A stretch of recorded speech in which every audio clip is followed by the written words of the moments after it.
Desisyon. Kundar desisyon. Kundar desisyon. Kundar desisyon. Kundar desisyon. Kundar. Go!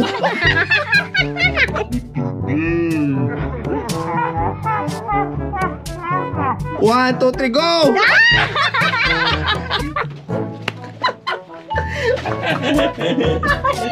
Didi mo.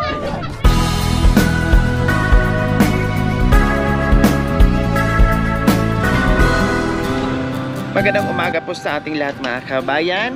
Meron na naman tayong babalikan dahil meron nang nanalo mga kabayan. Abangan nyo po kung sino pa po yung ating kasunod na manalo mga kabayan dahil meron tayong tatlong nanalo na pinakamalinis na bahay po mga kabayan. Kaya ngayon, meron naman tayong puntahan. Bisitahin natin kung nanatili itong malinis at masipag na may-ari ng mga bahay na binigay natin mga kabayan. Hello! Hello. Ay, nandiyan pala kayo. Akala ko anak ni Nanay Rosalie ay nagsasampay ng mga sinampay, mga labahan. Kaninong mga damit ito? Sa akin po, madam. Bakit ang lalaki? Yung anak ko panganay po, madam. Akala ko yung mga labahin mo ay dinadala, inuuwi nyo at dito kayo nagsasampay. Sa inyo pala ito, Nanay Roslyn. Opo, madam. Ang init Opo, madam. Lalo kang mabansot pag nainitan. Dito tayo, So madam. ayan mga kabayan. Nakita naman natin na itong bahay ni Nanay Roslyn ay napaka-cute at napaka-linis din. Kumusta ang umaga, Nanay Roslyn?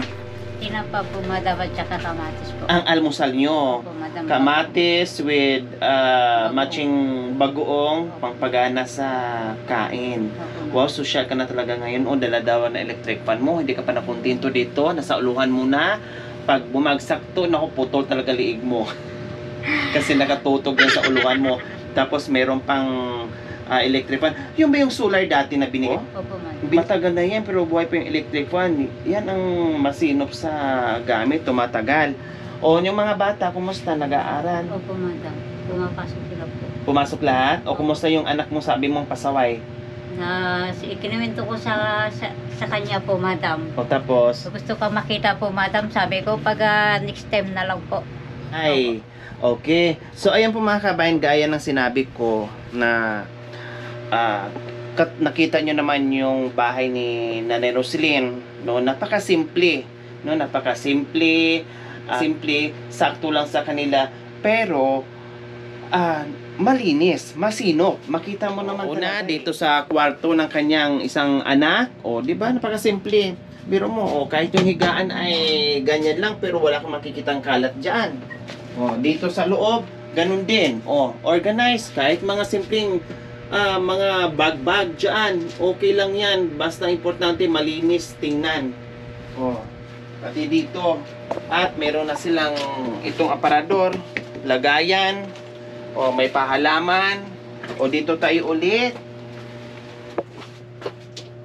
So ito yung mga hinahangaan natin mga kabayan. Bukod doon sa napakalinis sa loob ng bahay, meron pa sa labas ng bahay na extravaganza po talaga yung ginagawa niya mga kabayan. At malinis yung paligid. Tulad niyan, may pahalaman. Simpleng mga halaman mga kabayan, lalo nagpapaganda sa bahay natin, sa mga kubo-kubo, plus yung ating mga kulay dyan. Diba? May mga patalong dyan si Nanay Roslyn, ang palaya, ayan, at okra. Diba? Para kahit papaano, pag wala kang pambili, may alukbate pa mga kabayan. Ang sarap-sarap niyan, may papaya. Katulad niya, may nakita ko sa kusina yung Nanay Roslyn na bagong pitas na talong. Dito po galing yon. Opo, madam. Wow! Ganyan. Kung nakayanan natin mga kabayan, sa liit ni Nanay Roslyn, syempre, makayanan din natin gawin kung ano ang ginagawa ni Nanay Roslyn. Sa palagay nyo, Nanay Roslyn, bakit bumalik ako dito sa inyo? Di ko lang alam po, madam. Hindi nyo alam. Bakit hindi nyo alam? Si Nanay Sonia, napasok mo yung bahay niya? Opo, madam. Ay, nakapunta ka na sa bahay niya? Opo, madam. Kailan? Yung matagal na po, madam, yaya ng yaya siya po. Ilang beses ka na nakapunta doon sa kanila? Pang-tatlo po, madam. Okay, hindi ko alam. Akala ko hindi ka pa nakapunta sa bahay ni nanay. So, kumusta naman yung bahay niya nung nadatnan mo? Unang punta mo, kumusta? Anong nakikita mo? Unang punta? Nagugulat siya po, madam. Hindi siya nakalinis po. Hindi siya nakalinis? Opo, madam. Bakit? Lalabas siya po, madam, na maraming hindi pa naligpit yung pag-iala. Okay, so ayan po mga kabayan, mayroon natin nanalo isa, si Nanay Flordeliza and si Tatay Alberto. Ngayon po mga kabayan, ang pangalawang nanalo sa pinakamalinis na bahay, walang iba, kundi syempre nandito na tayo, si Nanay Roslyn. Nanay Roslyn, isa kayo sa nanalo na malinis ang inyong bahay. Ganun pa man, Nanay Roslyn, no? Kailangan manatili itong malinis. Magbigay man tayo ng papremyo o hindi, kailangan ay malinis. Hindi ibig sabihin pag hindi na ako magbigay ay magiging dugyot na. Ito ay katuwaan lang, no? Natutuwa lang ako sa mga lahat na nabigyan ng bahay, pakubo, no, na pinahahalagahan nyo, no, na nagiging masinop kayo, at natutuwa yung ating mga sponsors, no, na kaya isa kayo sa deserve na makatanggap ng premyo dahil malinis ang inyong bahay. Okay. So ayan po mga kabayan, si Nanay Roslyn, small but terrible po talaga si Nanay Roslyn mga kabayan. 5 ang anak, no? Single parent. Nakayanan lahat gawin sa loob ng bahay, nagtatrabaho, halos walang pahinga si Nanay Roslyn. Minsan kahit may sakit siya, trabaho pa din kasi maraming umaasa sa kanya, marami siyang estudyante, walang ibang inaasahan, bukod tanging yung katawan niya. Siya ang pag-asa ng mga bata na nag-aaral. Pagkatapos ng kanyang trabaho po, ay nag-e-extra pa ito. Nagtitinda pa sa gabi ng balot at chicharon. Umiikot pa kung saan-saan. Kung naalala nyo, ay daladal yung nabigyan natin siya ng mini pedal. Yun po yung ginagamit niya. Umiikot, nagtitinda ng balot at chicharon mga kabayan.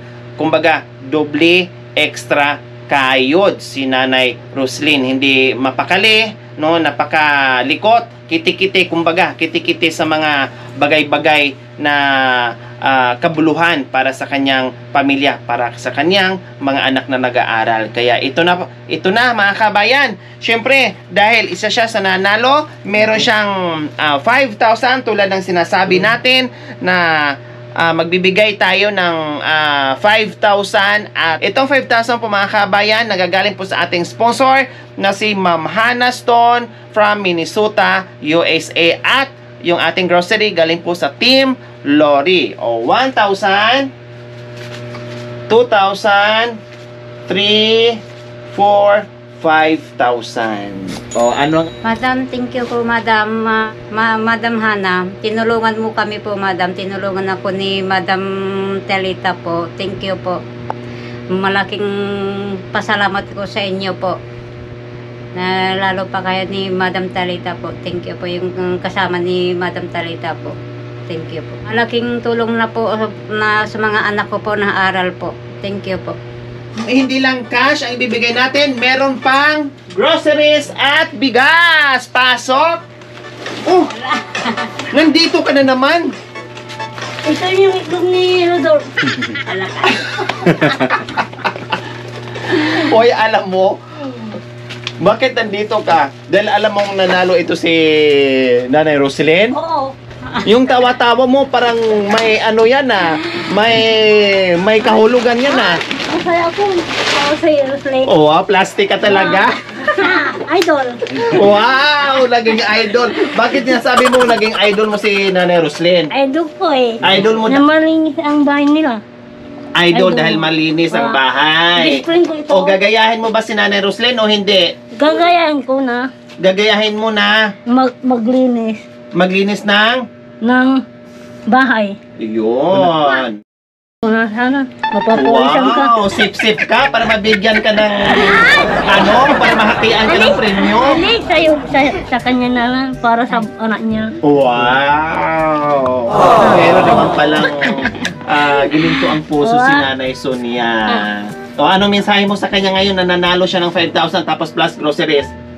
Congratulations. Ano? Congratulations. Ayusin mo Congratulations. Ayusin mo. Congratulations. Turuan mo nga, Nanay Roslyn. Yung mali yung sinabi niya. Turuan nyo nga po, Nanay Turuan mo Roslyn. ako. Hindi ko alam kung wala. Ay, naku, yan na naman tayo. O, challenge na naman tayo. Yan na naman tayo. Umpisa na naman tayo sa mga ginagawa nyo. Anong sabi niyo po kanina kay Nanay Roslyn? Congratulations. Congratulations, oy. Congratulations. Matutumba na naman ako dito. Oo, sabi ko, Nanay Roslyn. Nanay Sonia, turuan niyo po muna si Nanay Roslyn.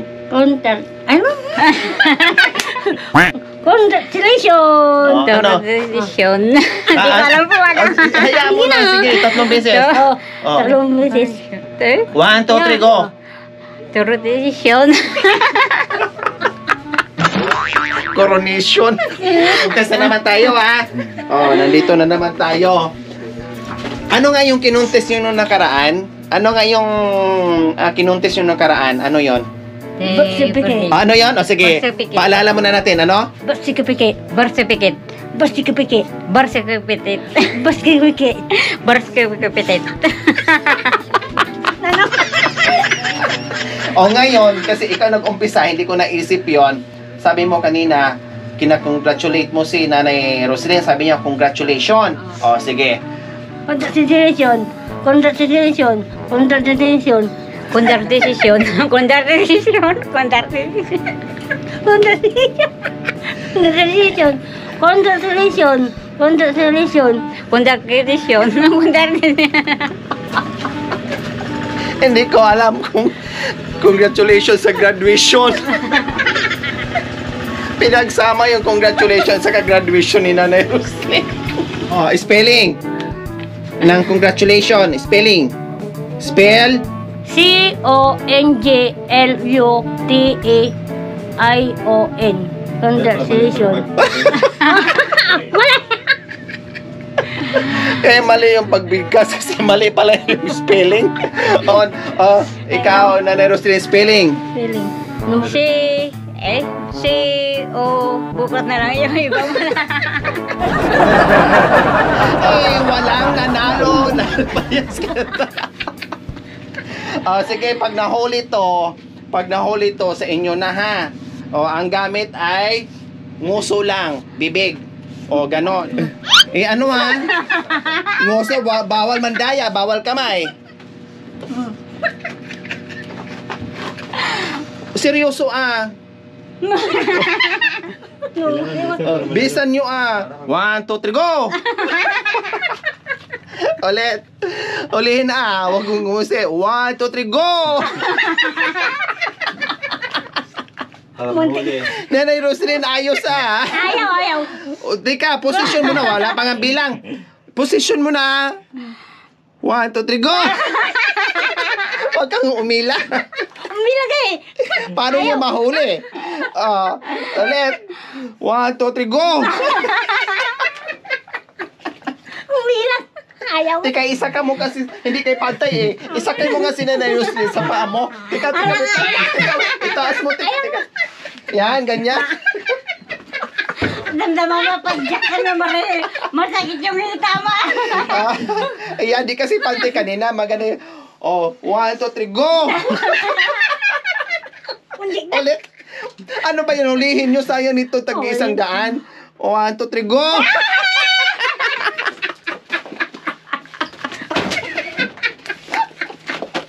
Isa pa, di pa nahuli. Kailangan mahuli bago tayo hihinto. Saka dito, sampa dito kasi hindi pantay. Huwag kasi ilag. Ay, ilag mo yan. Matakot. Huwag umilag, di tayo hihinto pag hindi to, mano. Parang apa ba? Teka, 1, 2, teka, 1, 2, 3, go!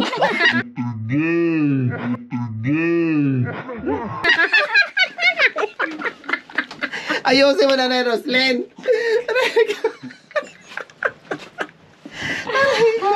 Isipin mo na lang na, 1, 2, 3, go! Binitaw. Binigaw.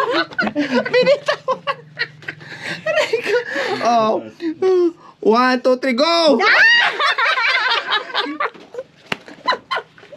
Malapit na! Malapit na! Okay. Di, di ilapit kasi. Okay. 1, 2, 3, go! 1, 2, 3, go!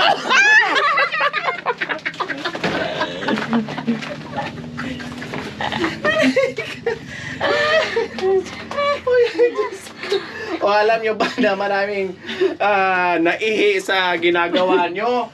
No? May yung iba na bulunan na, nabilaukan. Sige na. Okay. Sige. 1, 2, 3, go!